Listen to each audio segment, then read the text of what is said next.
Day 2, 4:30 a.m., 3:30 a.m., pouring down raining. So we heard it, and I wasn't too worried about it. Hit snooze. We're sitting here kind of just assing around inside the camper, and it's still drizzling outside, but we're going to try to get up to the trailhead and see if we can hear some bugles. Not real crazy about going in there a mile to a mile and a half and having it pour down raining on us. So with all the pressure that's been, there hadn't been a break. Yesterday was Sunday. All the weekend warriors kind of went back to where they came from, and we're thinking it might need a little time to breathe out here. And that might be code for we don't want to get wet. So we're going to go up here to this trailhead and kind of listen for some bugles and take it from there. The rest of the day, we'll play it by ear. Still got a flat tire over there we got to fix too. So we'll catch up. Stay tuned. All right, 5:30 a.m. Come here and take a look at this, fella. This is what we got. We love to hunt. We're glad we're not content this time. Not in spite of it. Because this right here, I don't care how hard you are, it is miserable. Even when you've got rain gear and waterproof stuff, it is absolutely miserable because you get soaked to the core. On top of it, you're walking, you're sweating still inside, and you come back, you got to deal with this stuff. The elk are not out. They're hunkering down right now. And that's what we're probably fixing to do. We're thinking eggs and country boy bacon all the way back from Brenham, Texas.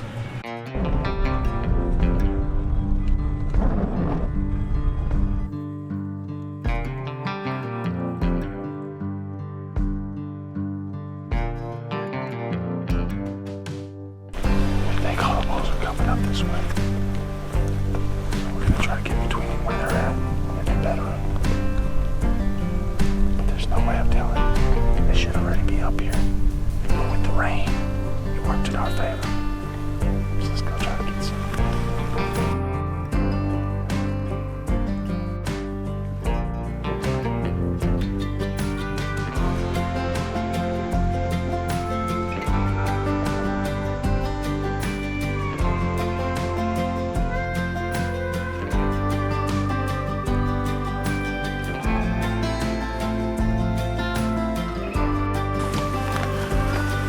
We got a bull engaging over here. So it's the one we think that we passed up a while ago. This guy, he sounds angry. He sounds like he wants to die. So we're gonna go try to help him.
Boring evening of walking back.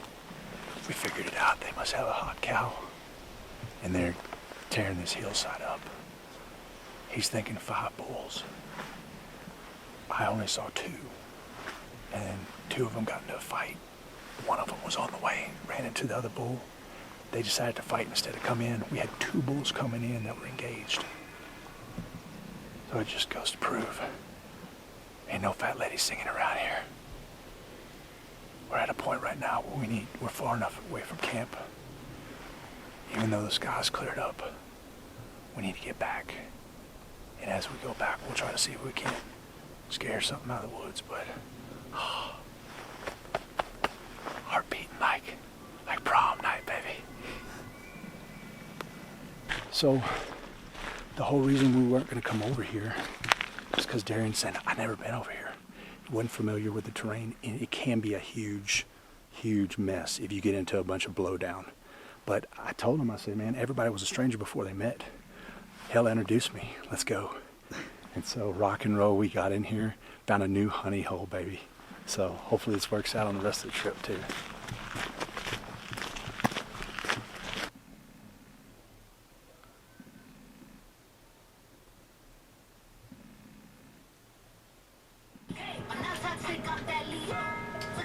Pump up song this morning.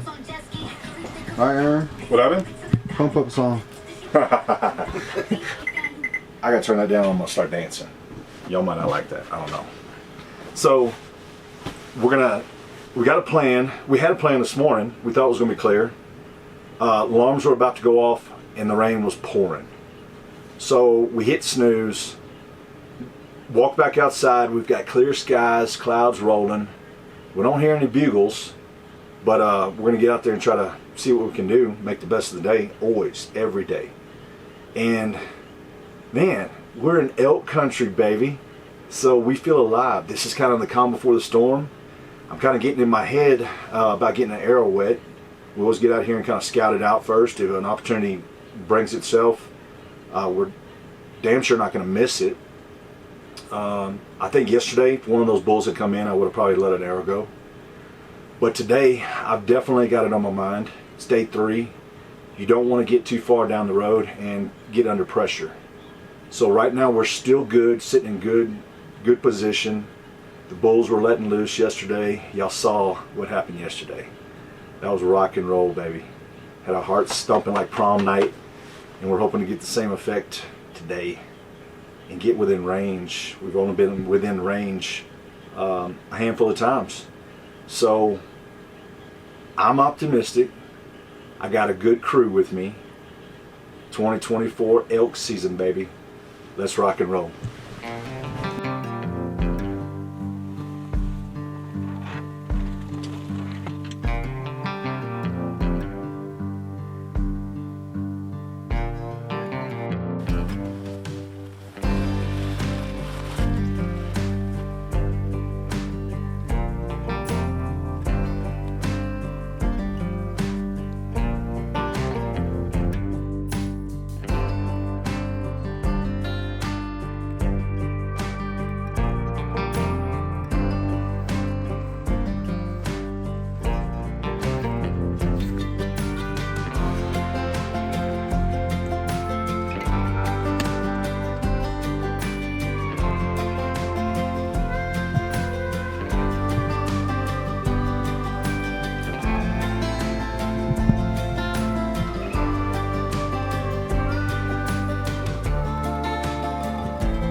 Satellite or something that's not strong enough to get in it because he's staying behind all of them over there. We'll see. We had some fullness last year. They sounded big and they come in. He's coming.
So we came in here, and our target was this bull that was right over the edge, and he got hung up.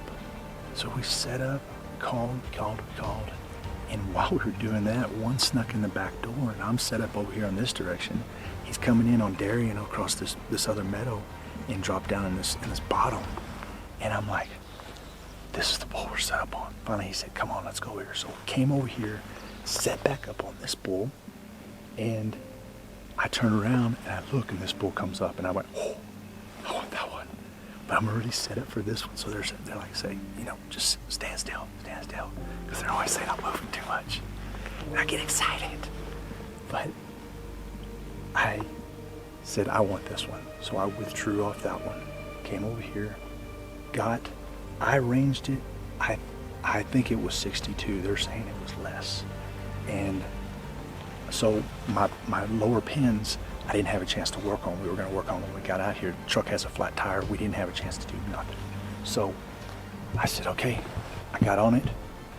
I don't know why. Bottom line is, it was a clean miss. If not, I'd have been heartbroken. We found the arrow, clean miss. He was further away than I thought he was, I guess, for the pin that I used. No excuses, my fault. Glad it was a clean miss. So this dude over here comes all the way in, not near as impressive as this one. So I came over and I put a stalk on this one, and I got probably within about 45 yards of him again, and stayed consistent and just stayed with him. Sun was in his eyes, wind to my advantage. Darien said he saw some cows go, so he had cows ready. But he was not in any hurry. He didn't run off, and I'd love to take him back to Texas with me. He was nice. He was just a 5, but he was nice. He was pretty. The last thing I want to do is get to crunch time like I did last year. When I shot the bull last year, the one we didn't recover, I had made up my mind that morning, whatever comes in, we have put a lot of effort, a lot of miles on these mountains, and I said, we're going to take it if it's a decent bull. And that's what we did. It was just bad luck all the way around. It crashed. We heard, you can look at the shot where it was, the placement. I think it was real high lung. It was a little closer than I thought. All in all, it was exciting as all get out. Day 3, like I said, I don't want to get to crunch time. I don't want to rush and get a bull that is, you know, not exactly what we're looking for, but at the same time, I'm not going to be picky. I want to get a nice bull, and I want to have a good ethical shot. That one right there, I got no words. I got to shake it off. Last year we went in, I missed the first one I shot at, and it was a clean miss. Same thing, dropped right below him, and so I got to shake it off, man, so we can move on. We got some more bulls bugling over here, so we're gonna try to put a move on them. It's still early in the morning. What time is it? 8 o'clock, and we've already put the move on. You know, two different setups at least, possibly 3. So we're gonna see. These bulls are getting further away from us. We're gonna try to get in their bubble and get some meat for the heat, baby. But that was a little piece of humble pie.